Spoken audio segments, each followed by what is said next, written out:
Am I the asshole for prioritizing my hobby over my husband's? Throwaway cuz my main has too much identifiable info. Me, 39 female, and my husband, 39 male, got into an argument tonight because I would rather do a sailing course than go to his half Ironman. I don't know if I'm in the wrong here. For context, we've been married for 2 years and dated for 7. The whole time I've known him he's been into endurance sports. He's done multiple marathons, sprint and half Ironmans, and 1 full Ironman. I have attended almost all of his races to cheer him on. If you know anything about this world, it is a lot for the spouses and families. We plan almost every summer around his race calendar and training schedules. This means taking our vacations in the off-season or him training during our vacation. And him doing many hours of training during the week and on weekends. This is totally cool with me as I like my alone time and am generally pretty independent. Now for the argument. I've been wanting to learn to sail since 2020 but due to COVID and some personal health issues it hasn't happened yet. This year we moved spitting distance to a marina and I've made friends with people who sail. I feel like it's finally meant to be and I can't wait. The problem is that the sailing course I want to take is only offered on certain dates. Due to other plans we have this summer, the first one I could do overlaps with his half Ironman so I wouldn't be able to go with him. If I don't do this one, then I have to wait until mid-August which is late in the season, where we live.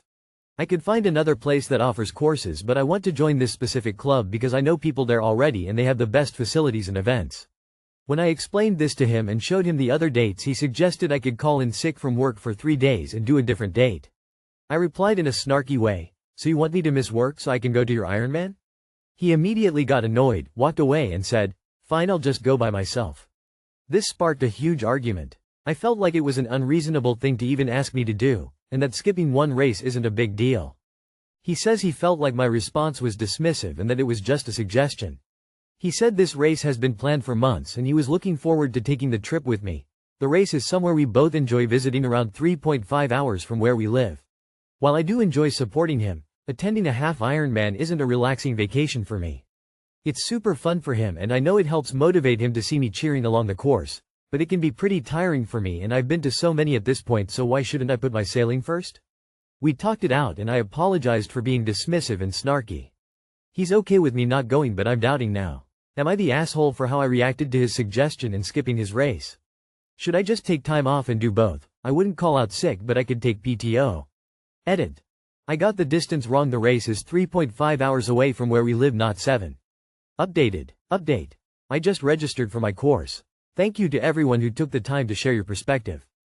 For people wondering why I was doubting my decision even after we initially talked, it's because I'm a recovering people pleaser and I'm hyper aware of the faintest whiff of disappointment, negative emotion in people.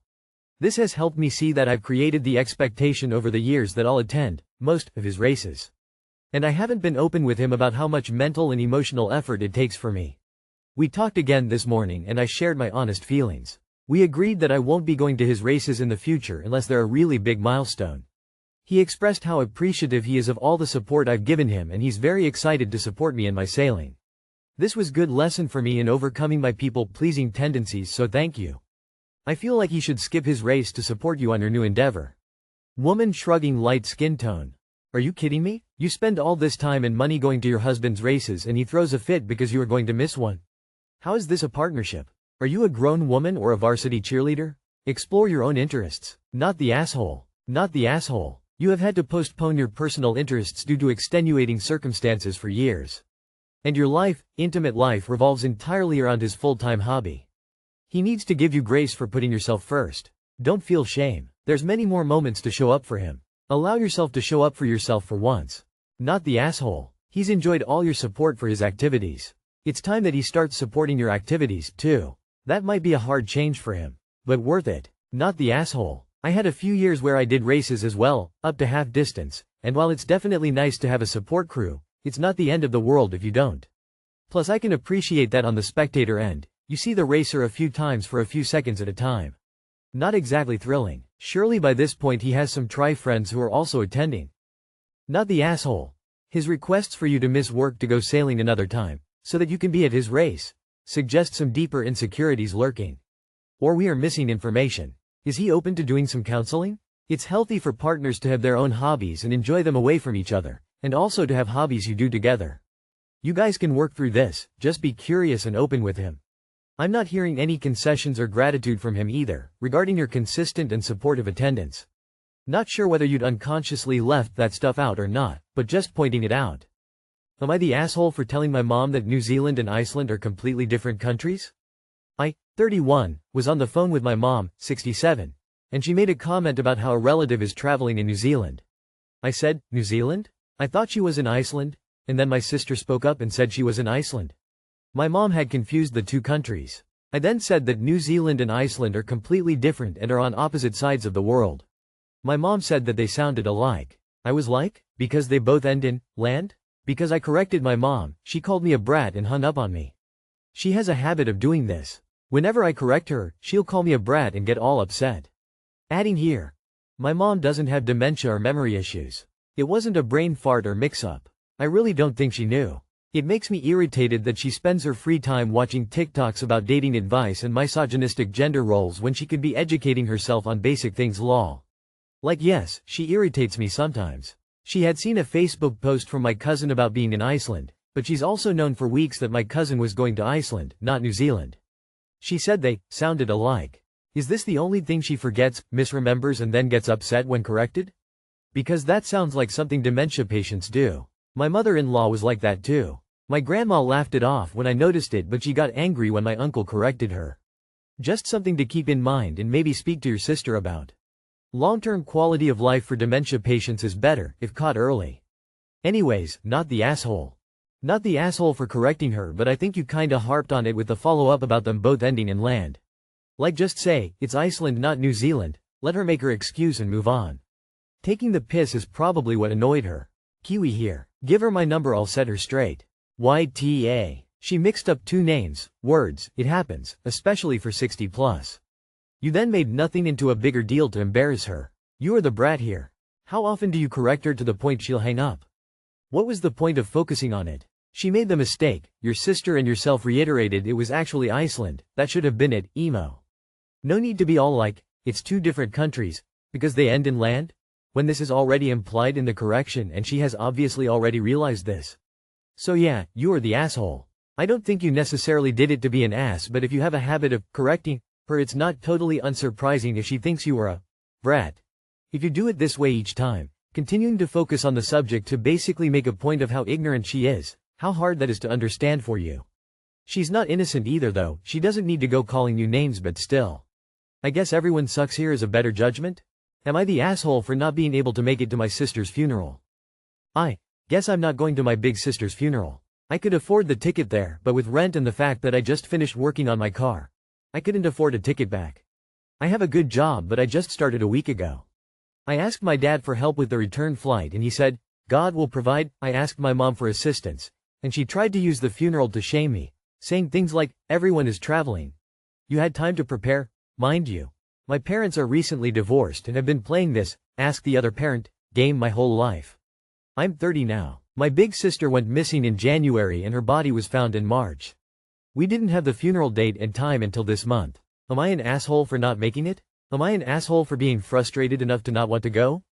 Honestly feel kinda torn up about everything. Edit. Thank you. You have my condolences, op. Grief is a bitch. Take care of yourself first, mourn in your own way second, funeral is third. It would be nice if you could make it, but not at the expense of not knowing how you would get back. If your parents think this is that important, they can help out. If they refuse and guilt you, you can tell them to pound sand. If you feel like you want to be there for the funeral, ask HR at your work about bereavement leave, and then look into all of your options for travel. Planes are nice. Buses are cheap. If you can't afford it, you can't afford it. Not making it to the funeral doesn't say anything about how much you love and miss your sister. And if they're going to try and make you feel guilty, they should do what they can to try and help you get there. Not the asshole. Not the asshole. Funerals are for the living. A time to remember and mourn your loved one. Nothing says you had to go broke or hang out with your dysfunctional family to do that. How does your mother believe that you had time to prepare, when, presumably, you were hoping that she would be found alive? Are you tough for not going to your sister's funeral because you genuinely cannot afford the trip home and neither of your parents will help you afford it? No, they're tough. How far out is the funeral? Do you think you can get a loan from a friend? Make a GoFundMe? I think that it's going to really fuck you up if you don't go. I'm going to say this. Very recently my aunt died. She was elderly and she was in the hospital and then she was okay and then she was not. I'm about 1,600 miles from home right now. Between being pregnant as fuck, having a toddler, the expenses of getting a plane out of this rural ass area and my husband being out for a work thing for the month, military. I just couldn't make it. I was devastated. Nothing about this is your fault. Life has circumstances and unfortunately they usually ram us up the ass. You need space to grieve and your parents' refusal to help means you physically cannot make this work. I'm so sorry. You've done nothing wrong. I hate these circumstances for you and I wish only the best for you in this time. Not the asshole. Sorry for your loss. But, God will provide. Has got to be one of the stupidest responses I've ever heard. Did your dad say that when your sister went missing? The fact that your mom tries to shame you and unwilling to help is also well below average. Fact of the matter is that your sister is gone and you need to ask yourself, do you really need to be in physical attendance to remember her? If you go, will you be going for everyone else and not yourself? If you decide to go, go because you want to go and it will not create an extreme hardship for you. It's your decision. F what anyone else thinks. Am I the asshole ordered a hot dog for myself? Situation. My girlfriend is losing her mind over this and it seems ridiculous to me. She has been sick for 2 weeks and was recovering. I offered to take her out to brunch. She slept in past brunch hours so I said okay let's go to this restaurant we wanted to try instead. She says it's too far, she's still dizzy but she wants to go out. I offer a gelato or fry place nearby. Pick her up and drive there then ask her if she's sure she's hungry. We can get something for later if not. She says only a little, let's get gelato. I buy us gelato and she then decides she wants a sandwich at Starbucks so I take her there. I gave her a $5 gift card I had to pay and grab a drink which leaves a few dollars left over she pays. Afterward we walk around a shopping area for about 2 hours and I see a seafood place has a pretty good deal for a hot dog, fries and drink for $5. I ask her if she wants anything and she looks at the menu and says no. We then share fries as I get a hot dog. After, I take her to the supermarket to get stuff for later and drop her off as I was very tired and had been up early. She melts down the next day saying I promised brunch and lunch then backed out. That I asked her if she was hungry because I had no intention of buying her food. That I forced her to buy my drink. That I didn't buy her anything when she was hungry and ate in front of her. She never said she was hungry and had eaten twice already and said she wasn't hungry to begin with. The hot dog especially she is making a big deal about that I don't care about her, should have taken her somewhere else, I am so selfish, etc. It's so crazy to me. She said she didn't want anything and it was a good deal. I'm not leaving anything out, this is exactly as it went down. I didn't even know she was upset until the next day. Am I the asshole? Update. Some additional context, I lost my corporate job recently and am interviewing for a new one. So I have no income and living off savings until interviews are complete, which you never know if you'll get an offer. So trying to budget spending. She is aware of this and has a job. Regardless, I have never asked her to pay for anything since we started dating a year ago. The gift card I wasn't sure how much was on it, at least $5 so I didn't know if it would be enough to cover everything or not at Starbucks. I just got a can of soda I did not expect her to pay if it didn't cover it. It was $3 something left over and she paid it while I was looking at the other items. I had already spent $15 on gelato plus at least $5 at Starbucks. The hot dog place I only stopped at because it was a really good deal and I was hungry because she had chosen gelato over the fry and burger place earlier. The lobster bun items at the hot dog place are $22 a piece which I had offered her if she wanted one and she said no without expressing she was hungry. I have been taking care of her for 3 weeks while sick, took her to the doctor and brought her meds, soup, cooked. She wanted to go out that day and walk and wanted to eat out somewhere. The fry place and gelato are newly opened and she had previously said she wanted to visit both. This is why I asked her if she was sure she was hungry or if she wanted to eat something else, but this is where she wanted to go. Not the asshole. She's an adult, she can communicate her needs and wants to you instead of expecting you to read her mind. Like, some sympathy to her because sometimes we all act a little immature when we're getting over an illness, our body isn't giving us clear signals, but yeah, this is on her. I'm sorry, I'm stuck on the $5 Starbucks GC that affords a drink with a few dollars left over. It doesn't make sense in my head. As for the rest, what did she say when you told her everything you explained in this post? Edit. No need to keep explaining, I get the Starbucks card thing now. She was still feeling sick and dizzy after being ill for 2 weeks and you two walked around for 2 hours and then went to the grocery store and all she had eaten was a Starbucks sandwich and a little gelato. And you offered her breakfast and didn't even cover the whole price of her sandwich? I mean, we only have your side of what happened, but thinking about how your girlfriend was likely feeling. I'm guessing you ignored a lot of signs that she was wilting and feeling unwell. You think you were very tired? And you expected her to feel okay after 2 weeks of sickness and you presented her nothing to eat but cheap greasy fried food? Not the asshole. If you say no when someone asks if you want something, you don't get to bitch about it when they don't get you something. I just want to know, on what planet can a $5 Starbucks gift card buy a drink and a sandwich? Slight, you are the asshole, because why would you offer to take her out and then make her pay for her own sandwich?